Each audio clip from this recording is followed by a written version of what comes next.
Well, Alabama football legend Johnny Musso was in Tuscaloosa this past Wednesday night for a Men at the Cross function at Valley View Baptist Church. The Birmingham native, who now makes his home in Chicago, talked to a large crowd of men about his faith, and I had the opportunity to talk with him, the Italian Stallion, for our Sports Sunday conversation. Well, Johnny, first, before we talk a little football, just talk about what brings you to Tuscaloosa here tonight to Valley View Baptist Church. Well, I'm here with Men at the Cross. One of my mentors in life, one of my life heroes is Joe White. Mm-hmm. He's had a great impact on literally thousands and thousands of young men around the country, and some of those young men have been my sons. They went to Kanakuk Camp at an early age, and his ministry there and his life has really had a big impact on them. So Joe invited me to come, and it was an easy sell to come back to Tuscaloosa.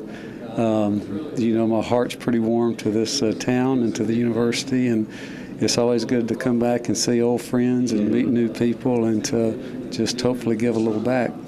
Alabama's your home, even though you now live in Chicago after a professional football career and have been there. And your son Brian, of course, played at Northwestern. But I want to go back to your football days at Banks High School. That's where it started for you in Birmingham. A Banks Jet. As a junior, you were banged up a little bit. Senior, they play you at quarterback. Just talk about that season. I think you had maybe 1,600 total yards and called to Coach Bryant. Well, it was my sophomore year. We went and won the state championship, and I got to start during that season. I wasn't a starter at the start of the season, but a player got injured, and it was just a magical season. And then my junior year was disappointing. I had turned an ankle, and I never was well the whole season. And then my senior year, I was played out of position. We didn't have a quarterback, and they gave me opportunities to run it, but unfortunately I had to throw it every now and then. And so we struggled through. We had a pretty decent team. But then Gary Rutledge was a freshman, and by the end of his freshman year, he started the last couple of games, and it freed me up to play running back.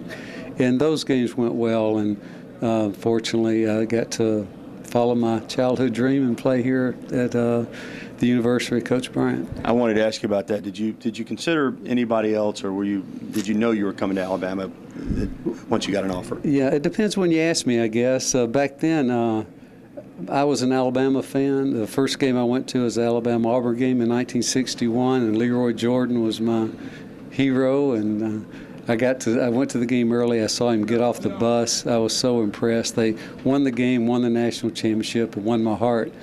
My sister went to Auburn, and the brothers kind of pulled for Alabama just to irritate her, but really deep down, I think it cemented there.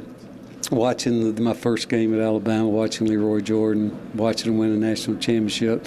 And so Alabama was in my heart, but when it got time to choose, Pat Sullivan went to Auburn. Mm-hmm. He decided early, tried to sway a lot of the in-state players to go with him. And Auburn had done a good job the year before recruiting, and they were definitely on the rise. And so it was a hard decision for me. You do go to Alabama, though. You get there and had a couple of seasons that weren't Coach Bryant-like, and then in 71 you go to the Wishbone. Talk to me about that, and how did you think your role would play out? It turned out you had a great year. Yeah. But when you first went to the Wishbone, were you concerned about splitting with two other guys in the backfield? Well, thank the good Lord for 1971, because 69 and 70 were pretty mediocre, and would have been a disappointment had we not had that opportunity to put it together in 71. And we wouldn't have done it without the Wishbone. Mm-hmm. I was an I running back. I got the ball a lot in the Wishbone, in the pro I formation. So the Wishbone wasn't that great for me. I didn't think it would be, is what I should say. It was it was fine for me. But I'm glad I only played 1 year. It was a little limiting. You just went right and hoped to get the pitch, or you went left and blocked. And it was pretty simple triple option that first year. They got very sophisticated on manipulating the ball to a certain player, but it was only later. So I'm really glad for the Wishbone. I'm glad for 71. I'm also kind of glad I only got to do it 1 year. Finally, I know they're waiting for you to go speak, but people still remember that 22, that cutoff jersey, tearaway jerseys that they had back then, and you made it famous. You go undefeated. You really blew out Auburn when both teams came in undefeated. you get Nebraska in the Orange Bowl, and I know that didn't turn out the way you would have liked, but you got an opportunity to play for a national championship, and that had to be special. Well, that was the whole reason in the end to come to Alabama, was hope to play for a national championship.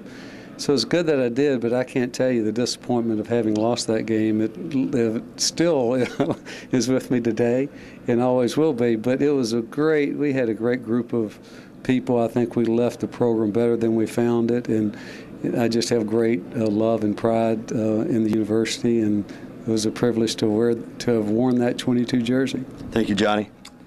Johnny Musso, he lives in Chicago, but he'll always be an Alabama legend.